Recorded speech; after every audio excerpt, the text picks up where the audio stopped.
All right, so the key problem of my presentation will be about the etiology of hallucinogenic experiences. So here is a ayahuasca, visionary experience, and the question is the following. So does the content of this experience come from culture? So depending on the culture in which you are, then you are going to have different hallucinatory experiences. Or is it a matter of evolution? That is, through evolution we would have acquired specific, if you like, devices in the brain, and so everyone in any culture would hallucinate the same content. And third option, is it a matter of pharmacology? So depending on the kind of hallucinogen that you take, you are going to have different types of hallucinations. And the way I'm going to proceed is the following. So first I'm going to present two approaches to the etiology of hallucinogenic experiences. So what I'm going to call nativism, so this is the view that it's all about evolution, versus culturalism, so the view that it's all about culture. Then I'm going to quickly review the evidence against nativism and some evidence against culturalism. Then I'm going to look at the role of pharmacology, so depending on the different classes of hallucinogens, what the differences are. And finally, I'm going to look at how hallucinogens might shape cultural representations. So in every culture there are ideas about the nature of the universe, about beings inhabiting the cosmos. And all these ideas, all these representations somehow influenced by hallucinogenic use. So first, I want to introduce these two approaches, namely nativism and culturalism. So the nativist approach to altered states of consciousness has been mainly proposed and developed by Charles Laughlin and Eugene Dackley, and both of them had training both in neuroscience and anthropology, and these are the two seminal books where they develop ideas, and they develop an approach that they coined biogenetic structuralism, and I'm going to explain now why this name. So as you may know, there is this French anthropologist, Claude Lévi-Strauss, who was interested in the universal features of cultures. And for example, in totemism, he studies how people use differences that are found in nature. So for example, if you look at two animals, through their behavior or morphology, there are differences, and how humans analogically apply these differences in the domain of culture. So to think about the differences between two social classes, for example. And so Lévi-Strauss developed, so not only these two books, but by and large the idea is that there are specific logical and universal rules governing the way people reason about the world. So for example, kinship or classification of cultural categories, if you like. But the problem was that Lévi-Strauss was mainly drawing upon ethnographic data. And Laughlin and Dackley wanted to explore the neurobiological underpinning of these universal inferences that people make about the world. And so what they do in the two books just mentioned is that they try to develop a neurobiological model of, if you like, the neurobiological underpinnings of these universal cognitive rules, okay? And they were mainly interested in also altered states of consciousness, but they discuss in these books meditation, trance, but not so much psychotropic substances. But recently, I mean for the past 2 decades at least, but Michael Winkelman has been taking up this approach, biogenetic structuralism, and applying it very specifically to hallucinogens. So this was mainly developed in this book, and you have also plenty of papers that he wrote in which he develops this idea. And the key claim of his theory is very well, is nicely summarized in this citation. So the cross-cultural manifestations of basic experiences related to shamanism, like soul flight, death and rebirth, animal identities, illustrates that these practices are not strictly cultural, but are structured by underlying biological inherent structures. These are neurobiological structures of knowing that provide the universal aspects of the human brain-mind. So the key idea is the following. When you take hallucinogens, you are going to have experiences that are universal, so everyone has them. And the reason why everyone has them is that we have very deep and evolutionarily inherited structures, both in the central nervous system and in the peripheral nervous system.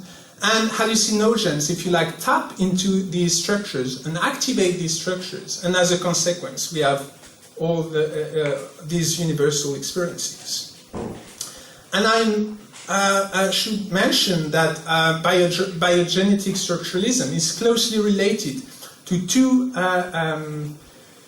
broad theories or frameworks, psychoanalysis and perennialism. So as you may know, people studying psychedelics are quite fond of, for example, Jung's theory of archetypes, right? So there is a recurrent universal symbols that presumably pop up in every hallucinogenic experience. Or, of course, Stan Grof's work showing that there are these very salient and universal archetypes. And so, of course, the biogenetic structural view fits very well with this psychoanalytic interpretation of hallucinogenic experiences, right? And the other framework is perennialism. So this has been developed mainly by people working in the field of religious studies. And their claim, and of course there is the famous book by Huxley summarizing these ideas, but also Stace. So the key idea is that if you look at mystical experiences all over the world, you can pinpoint universal features, right? So again, the idea is that everywhere you have the same symbols, symbolic experiences. Everywhere you have the same mystical features. And when you take psychedelics or hallucinogens more generally, you are going to experience these universal features. So that the claim that biogenetic structuralism, psychoanalytic interpretations of hallucinogenic experience, and perennialism are making. So the other approach is culturalism. So culturalism was mainly developed by the anthropologist Franz Boas, and Boas observes that we all have the same nature, but we have different cultures. And so the culturalist anthropologists might think, well, since culture is so important and shapes the way we think, the way we feel, the way we experience the world, well, maybe it will also shape our hallucinogenic experiences. And here are three examples of this culturalist approach to hallucinogenic experience. So, for example, Lévi-Strauss in this passage says that hallucinogens do not possess a natural message. Hallucinogens are only triggering and amplifying ideas covertly present, in cultures. And Brown, who's done fieldwork in the Amazon among the Jibaro, has similarly claimed that actually hallucinogenic experience is shaped not by universal devices that we would have in the brain, but by culture. And more recently, Ido Altoksson, so he's working mostly in STS, has also proposed a theory of hallucinogenic experience, which puts a huge emphasis on set and settings, and especially settings. And so, he makes a very strong case in, for example, these two papers for the culturalist approach to hallucinogenic experiences. And so the idea is that context is key, right? Context shapes what you experience. So we have these two contradictory approaches. So let's review the evidence now. So first, I must say that these books, so Biogenetic Structuralism and the other one that I mentioned before, they were written respectively in the 70s and early 90s. And so, of course, the neurobiological data that they appeal to is not really up to date. And if you look at today's literature on neurogenesis, for example, and there is a very nice book by Joan Stiles, clearly what they are claiming about brain structures being only shaped by a genetic program and the environment playing absolutely no role is just wrong. So there is this complex interaction between the two. But I won't discuss that. It's not the place to discuss that. So I'm going to take seriously what they are saying, and especially discussing Winkelman, because he's the one discussing hallucinogens properly, and trying to see what we can think of his ideas.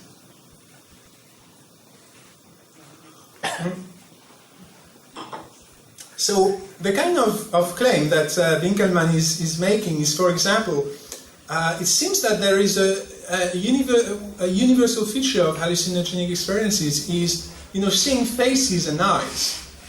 And this was a painting. So Roger Haim was a mycologist, and he brought back from Mexico mushrooms to France in the 60s. And administered psilocybin mushroom to subjects. And this was a kind of dragon that someone, a threatening dragon that someone hallucinated. And of course, there are famous paintings by Alex Gray illustrating this idea. So what Winkelman proposes is that we know from neuroscience that there is, this area, the fusiform face area, which is specialized in detecting faces. So the idea would be that, because you are taking hallucinogens, this area somehow is hyperactivated, and as a consequence, you detect more faces than usual. So that's typically the kind of claim that you find in this nativist literature. The problem is that actually it turns out, and Isabelle Gauthier has worked on this, that the fusiform area is not specialized in detecting faces, but more generally, it's specialized in visual expertise. So if you are a car expert, the fusiform area will be activated when you see cars, okay? So it's very much, encultured. And so what's the point, right, of saying, and it's a ad hoc also claim, because we don't have specific data showing that the fusiform area is more activated, right, on hallucinogens than usual. So it seems that the approach is just that, you observe a presumably universal feature, and then you're trying to find in a kind of ad hoc or post hoc manner plausible neurobiological underpinnings of this experience. But again, very often, neuroscientific evidence just is contradictory with this proposal. Another case is agency detection. So it seems that we over-detect agency when you take hallucinogens. And so several authors, such as Justin Barrett and Stuart Guthrie, have developed this idea of the hyperactive agency detection device. And so again, the idea proposed by Winkelman would be that this device would be hyperactivated, even more than usual when you take hallucinogens. So you would start, seeing agency everywhere while tripping. But again, there is no, so we don't know about the neurobiological underpinning of the HADD. So this is very speculative. We would like to know what specific area underpins this device, and then look at whether it's more activated or not. Also, what about the specific phenomenological feature of agency detection on hallucinogens? That is, okay, you detect agency, but very often it's not like any agency. They are very weird. So, for example, it's something very frightening, or something very strange, or in some cases even you are just seeing images, and you have the feeling that these images are sent to you by an agent, but you don't see the agent itself. So with ayahuasca, for example, this is very striking. You just see images, and the feeling that you have is that an agent is sending you and teaching you things through these images, and the HEDD cannot account for that. So it's not very satisfactory. Now, when you look at the anthropological literature describing hallucinations that people have, so for example, these two books on the Sharanawa and the Yagua, what's very striking is that the experiences that the Sharanawa and the Yagua have with ayahuasca, the contents of these hallucinogenic experiences are very different from ours. And they really reflect their own obsessions and their own interests. So they see a lot of, for example, lanchas, these huge boats, with Westerners on the boats and bringing wealth and so on and so forth. And of course, no Westerner hallucinates that on ayahuasca. So it's very, I think, culture specific. Now, so Lenny Shannon in this book tried to quantify the difference, cultural differences in hallucinogenic experience, and so this is with ayahuasca, and he looked at how many natural animals do people see, so supernatural entities, normal objects, and human beings, etc., etc. And what you see, so here are white people, Westerners, and here native indigenous people, so the sample sizes are relatively small, but what you can see is that there are huge differences between the two in terms of the percentage of each class of entity. So that kind of disproves the nativist claim that there are striking universal features between each in these hallucinogenic experiences. So what about these mystical experiences and the claim made by perennialism that we have these feelings of unity with the world, of unity with God, and so on and so forth. So again, this idea has been very present in the psychedelic literature. So if you go back to, of course, Aldous Huxley, he read plenty of books on, for example, Eastern mysticism, and he develops the idea in this book that actually you can also attain these mystical states through mescaline. The same with Timothy Leary and colleagues who were very influenced by Tibetan Buddhism, and in this book they have a kind of Buddhist, but it's a very loose version of Buddhism, kind of Buddhist theory of psychedelic experience, right?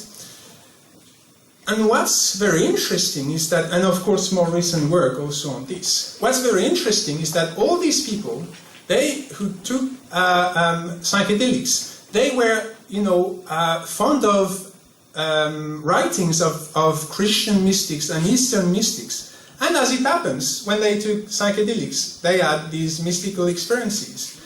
So let's go back a bit earlier in the 20s and 30s, when people were experimenting with mescaline, but they were, neuroscientists and psychologists like Heinrich Kluwer. When you read their reports, there is absolutely no mention of mystical unity and so on and so forth. So that's a real problem, I think, because it suggests that it's not that universal. And I'm going to go back to this, but if you look at the ethnographic literature, right, all the reports all over the world of traditional cultures experimenting with hallucinogens, you find absolutely no mention of this, for example, union with the world, the feeling of unity. The reason why you take a hallucinogen is to encounter spirits and learn from the spirits. But, you keep your ego and there is another entity and it's dual and you learn from this entity. And if if you can provide me any instance of a traditional culture in Amazonia or anywhere else using hallucinogens and people, native people reporting mystical states, I would be very interested in hearing that, because I haven't found any instance. Now the other problem is that, of course, in all these,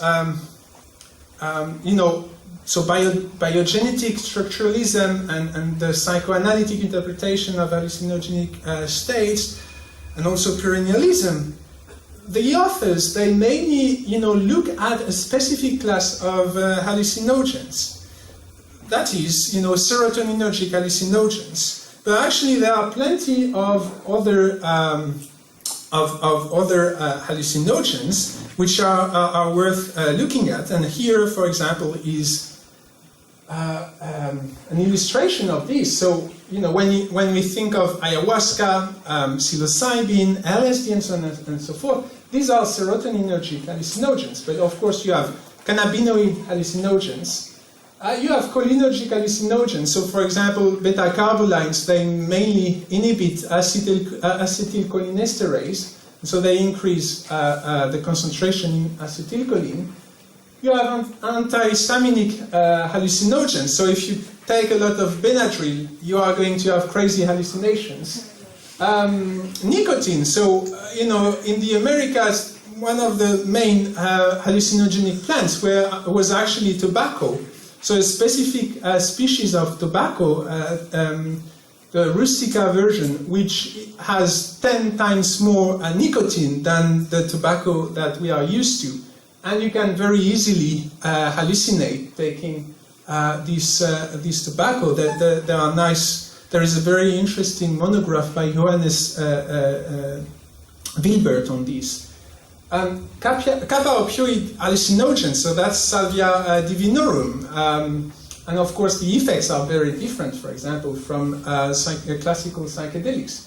GABAergic hallucinogens, so for example, Amanita muscaria, the mushroom that was used mainly in Siberia, acts on the GABA receptors. Anti-glutamatergic hallucinogens, so for example, ketamine, which is an NMDA antagonist, and finally anticholinergic hallucinogens, so hallucinogens having an antagonist effect on muscarinic receptors. So here so just to show you that there are, plenty of different kinds of hallucinogens, and each of these class has specific effects. So if you theorize the nature of hallucinogenic experiences just by looking at one class, your view is going to be biased, right? So here I'm going to compare only these two classes.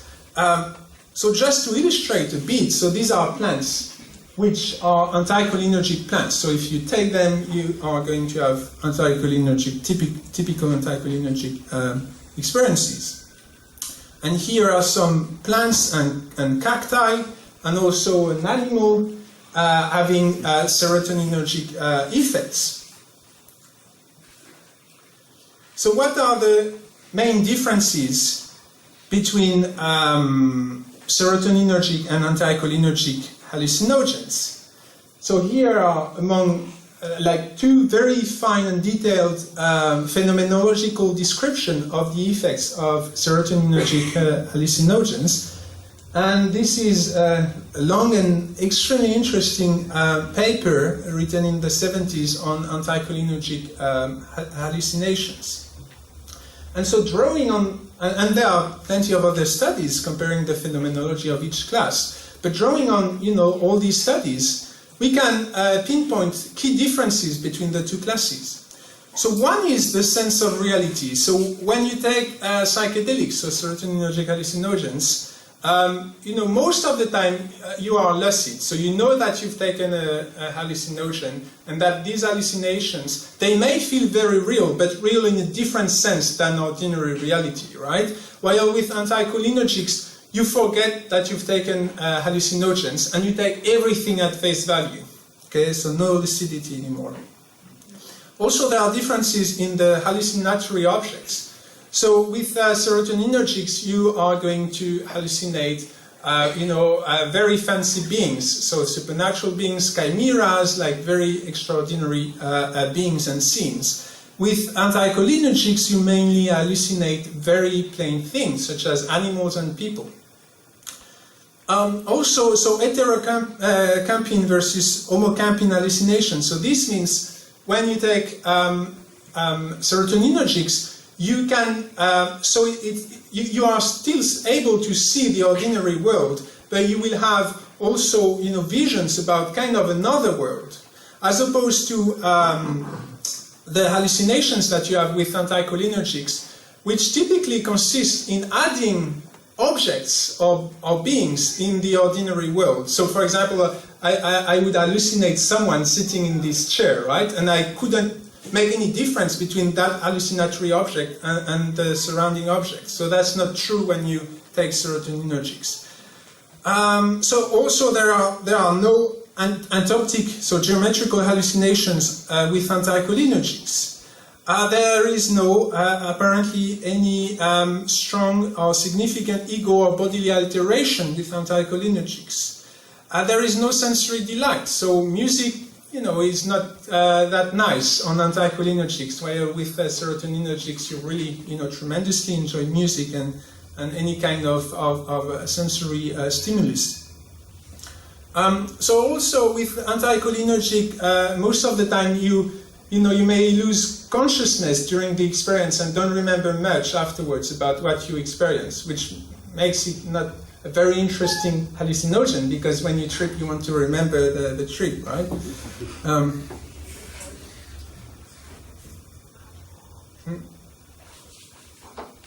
So just to say that depending on the class, you are going to have very different experiences. And I think, the psychopharmacological diversity that I just presented militates against the perennialist and psychoanalytic interpretations of hallucinogenic experiences. Indeed, for example, Winkelman in his book is always arguing that,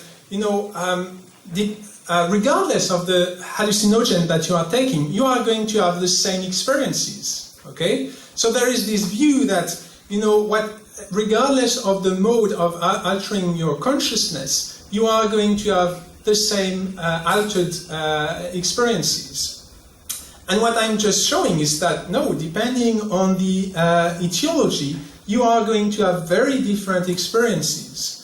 And the same with the, psychoanalytic approach, because, so if you are, if you want to claim that when you administer hallucinogens, this will reveal the content of, of the unconscious, then there is the idea that there is one unconscious. The problem here is that when you administer different classes, you are going to make people experience different things and have different hallucinations.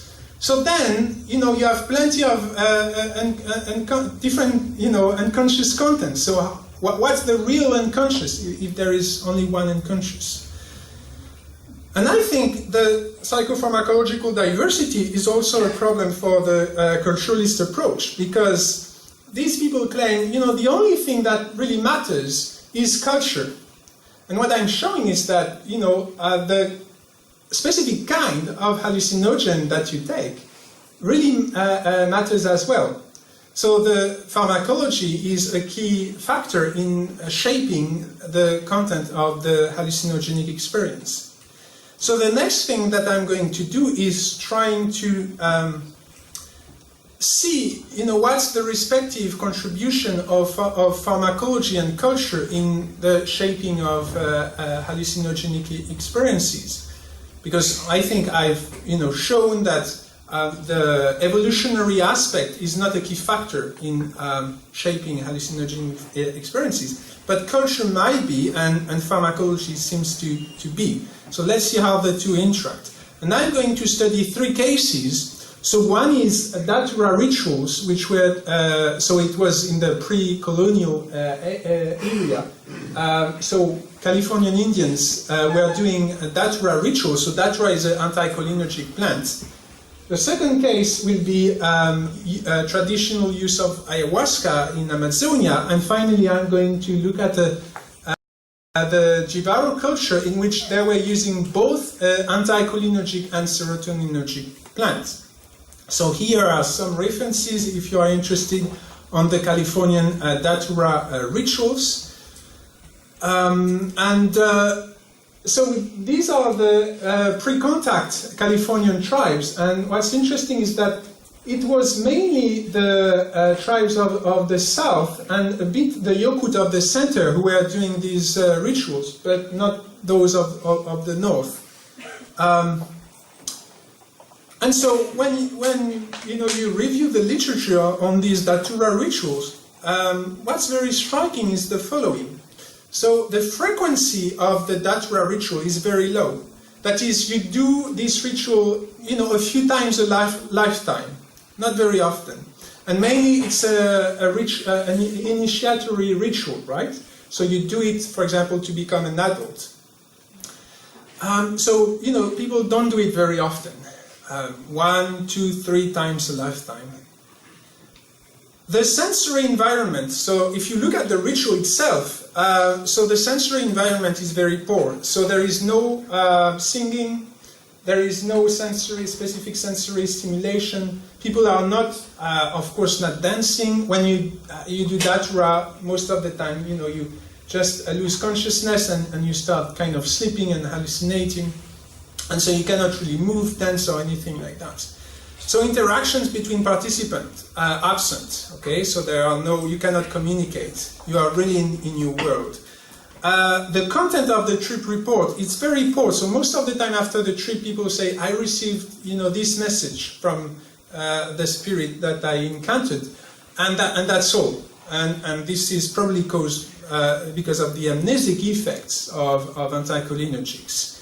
So, but people don't go much into detail when they describe their trips.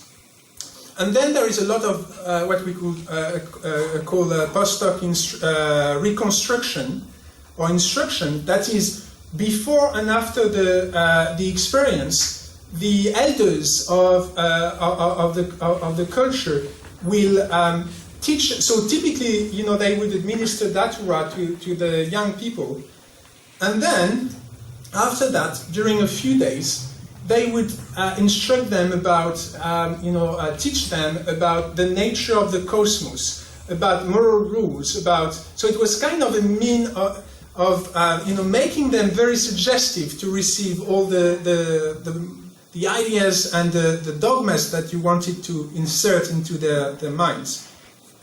So what about now serotonergic rituals, so the case of ayahuasca. So here is some literature on these rituals, and these were mainly practiced traditionally in the Western Amazon. And they started probably in the 18th century. There was no, ayahuasca wasn't used before. And so if we look at the main features of the ayahuasca ritual, so the frequency, people take it very often. So in some, for example, the Kashinawa, they were taking it, up to like twice a week. So very different from Datura, right? The sensory environment, so most of the time people sing. People also touch each other. They, communicate. They also may use perfume. So the sensory environment is very rich. There are a lot of interactions between participants. Also in healing rituals, the shaman is, touching the patient. The content of the trip is rather rich, and there is no real post-hoc instruction. So we can see, these important differences between the two. So what about the Jivaro? Because what's interesting is they use both Brugmansia, which is an anticholinergic plant, and ayahuasca, a serotonergic plant. So the Jivaro are located here, so between contemporary Peru and Ecuador. And what's interesting is that, so there were mainly two kinds of rituals. So one was Arutam quest. So basically when they killed someone, they were kind of losing part of themselves and all their powers, and there was the danger of dying. And so what you would have to do would be to go in the forest for several days and take either tobacco juice or brumacia and call a spirit while hallucinating, and then the spirit would visit you and give you powers, and then you would be able to kill someone again and feel good. And what's interesting is that, so this looks very much, they would do it just a few times a lifetime, right? These Arutam quests. So it looks very much like the initiatory rituals in California. But what's interesting is that they were also doing these quests. So in these quests, no singing, no other people, etc., etc. But they were also doing this with ayahuasca. Okay, so ayahuasca, it seems, can be used both in these very deprived context and very sensorially rich context. What's interesting is in the healing ceremonies, where you need to interact with the other person that you are healing, etc., they were only using ayahuasca. Okay, so the key lessons from these 3 case studies is that ritual motives seem to be largely determined by the pharmacological properties of the different compounds that are used. However, there is still some cultural flexibility. So, like I just said, for example, ayahuasca can be used both in a very deprived or very rich environment. And for example, Lily was using it in tanks, and so it can be also very interesting to take serotonergics in a very deprived environment. But on the other hand, and this is where there is some neuropharmacological determinism, you never find instances in the literature of cases of anti-cholinergic rituals which are sensorially rich, which is, can be easily understood because, as I said, music isn't exceptional because you lose consciousness, etc., etc.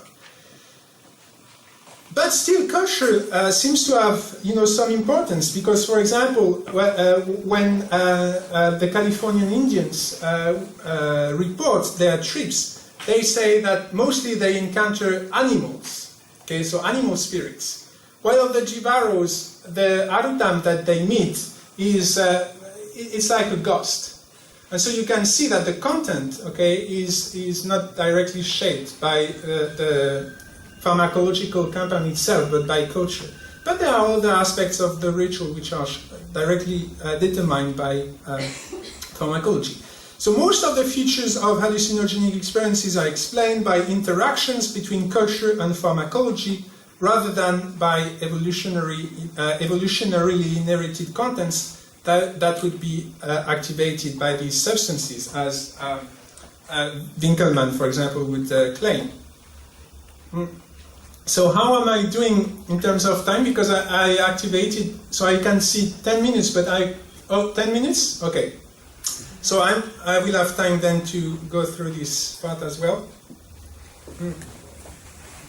So far I've been discussing the etiology of the of the content, right, of hallucinogenic experiences. Now I'm going to look at the effects that these experiences have on culture. And again, I'm going to pit a more culturalist approach against a more nativist approach, and I'm going to argue that both of them are quite unsatisfactory, and we should turn to another approach. So the kind of culturalist approach is the diffusionist model of cultural evolution. So I'm lumping together within this category people like Robert Boyd and proponents of the meme theory, but there are some differences, but by and large what they are saying is similar. So the view is the following. So when you look at how cultures evolve, okay, across time, for example, so you look at generation 1, generation 2, generation 3, and you look at the beliefs that people have in generation 1, 2, and 3, and what the differences are. And so the diffusionist view is that basically people transmit, so from one generation to another, they transmit beliefs, and then people who receive these beliefs just get them like a sponge, and then they will transmit them to the next generation. So it's a very linear process, if you like. But there is another view, so this is the nativist view, that argues that, like people like Dan Sperber, for example, who argue that actually this is not how things work, because again we have, innate devices in our brain which will bias the way ideas are transmitted from one generation to another. Because the idea is that your brain will selectively prefer a specific representation, and so forget, for example, and discard some representations, and keep others and memorize others. So in order to understand this modularist model, I need to introduce the concept of modularity. So this concept was first put forward by the philosopher of mind Jerry Fodor. And the idea is that you have an input, for example, a sensory stimulation, and then you have a module, and this module will trigger an output. And there is no way in which this module can be biased by other sources of information. So let's illustrate this. So this is the Müller-Lyer illusion. So I think everyone sees this line as shorter than this one, but in reality, both are equals. Okay, and it's only because of these arrows that you have this illusion. Now, you know that actually both are equals, and still you perceive them as unequals. And so what Fodor argues is that in this case, the way, so there is the input, what you see, and then this module, and this module is not influenced by your beliefs. So you believe, if you like, that these two are equals, but still you see them are unequal. And so perception is modular, that is, it is encapsulated. That is, it cannot be influenced by your beliefs, and that's why Fodor argues, the way you see the world is not influenced by your culture. Because, again, the module that processes information from the world is encapsulated, so it cannot be influenced by other sources of knowledge. Okay, so that's the key view. And Fodor argued that perception is modular, so it cannot be, culture cannot interfere.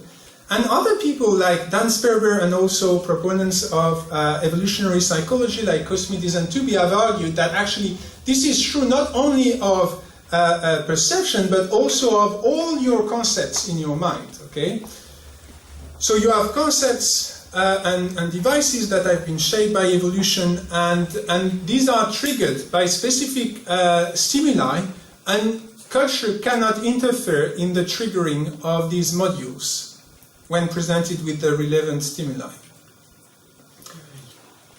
Hence the following view. So for example, Pascal Boyer has argued that we have universal notions of what's physically possible, physically impossible, of how biological beings such as animals develop. So in order to develop, to grow, you need to eat food, etc., etc. So you have expectations about how physical beings behave, about how biological beings develop, etc., etc. And Boyer shows the following. All the supernatural representations, think for example of a ghost, they violate our intuitive, universally intuitive expectations. So a ghost, for example, is like a person, so you expect a person not to be able to go across walls, and yet a ghost is able to do that. And because it violates your intuitive expectation, it becomes sketchy, and so you will remember it more than it would if it was a plain idea. So if I speak of any person who is not able to cross a wall, that's not special, you won't remember it. But if I say, if I transmit you the notion of a ghost, then it's more likely that you will remember it. And so this is a nice illustration of the modularist view of how culture evolved. The transmission of representations is biased by these modules. So as it happens, this theory has been proved wrong in this paper, but I won't argue about it. And so, yes, and here is an attractor, and the idea is that people in different cultures may form plenty of different representations, but in the end, only those that are very catchy, that is, those that violate our innate expectations, will become very popular and will be very attractive. And so my key proposal, and I will have to go very quick on this, is that, so I don't think, I won't discuss that in detail today, but I don't think there are that many modules as these authors claim.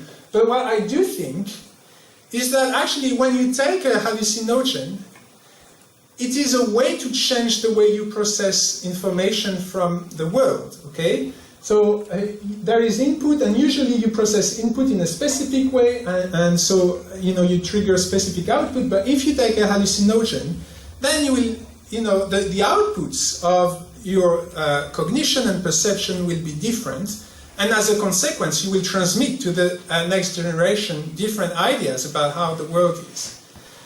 And so what's very interesting is that they work a bit like innate modules, but the key difference is that those who believe in modularity, they say everyone has the same module, and these are evolutionarily inherited, while hallucinogens, you can choose what kind of processor is going to bias, if you like, your processing of the world. So if you take, for example, if your culture chooses to use an anticholinergic hallucinogen, or chooses to use a serotonergic hallucinogen, with the same input, you will have different outputs. So that's the key idea. And I have to conclude now, so I had other slides detailing this idea, but basically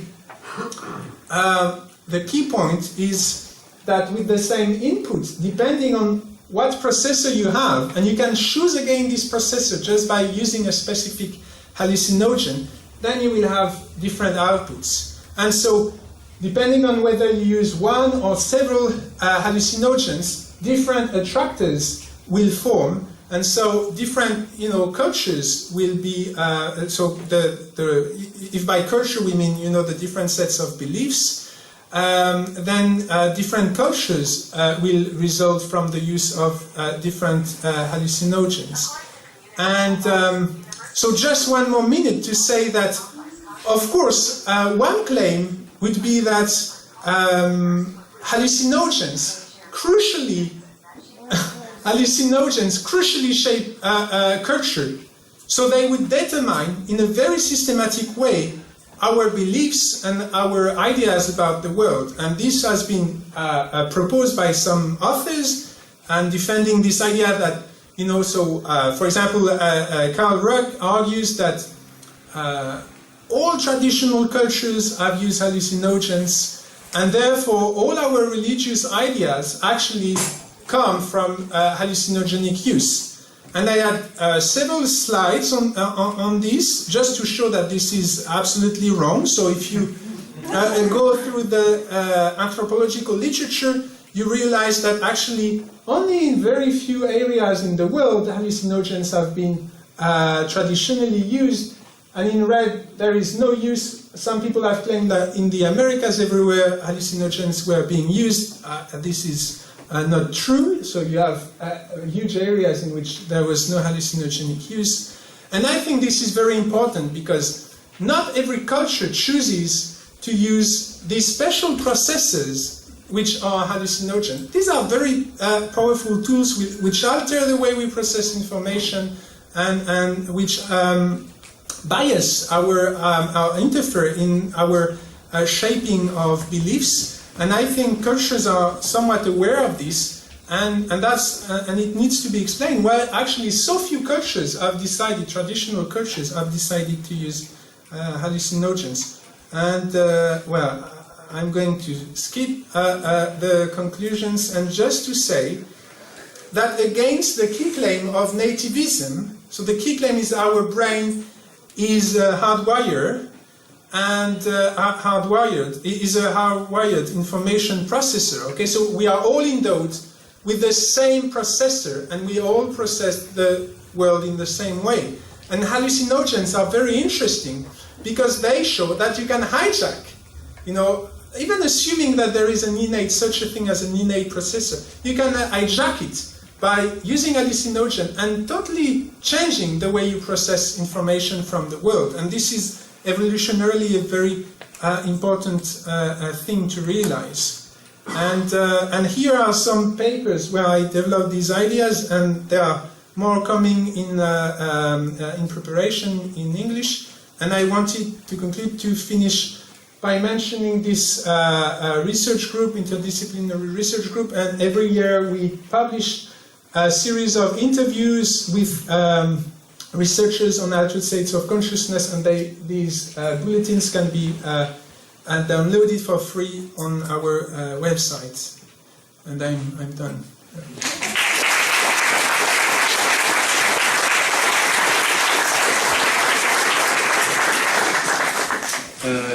Well, thanks Martin for your interesting presentation. Since we have the panel next coming up, I think there's room for one question. The panel will be open for discussion, so if someone has like a really urgent question now, it's still open. Yeah?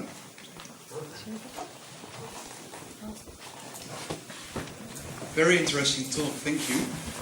One element that I thought was left out is the role of adaptation, because cognitive attractors and cultural evolution have been proposed to play a role because they are adaptive, they have adaptive value. So do you see any opportunity for psychedelics as like cognitive processors that have some adaptive value for the evolution of humankind, for the evolution of culture? Well, again, I mean, when you have a module, a specific processor that has been chosen, if you like, selected through evolution, this module is going to be adaptive, at least in the ancestral environment. But here, these processors are just chosen by cultures. So, you know, the question of whether they are adaptive or not is not raised, because they are just arbitrarily chosen by some cultures and not others. But I think the reason why some culture, so for example, one thing I haven't been able to discuss in detail is that in the Americas and worldwide, what you notice is that hallucinogenic use is present only in horticulturalists and so societies practicing horticulture and agriculture. But hunter-gatherers, they don't use hallucinogens. So you can make correlations like this and then make educated guesses as to why, you know, only a few and very specific cultures decided to use hallucinogens.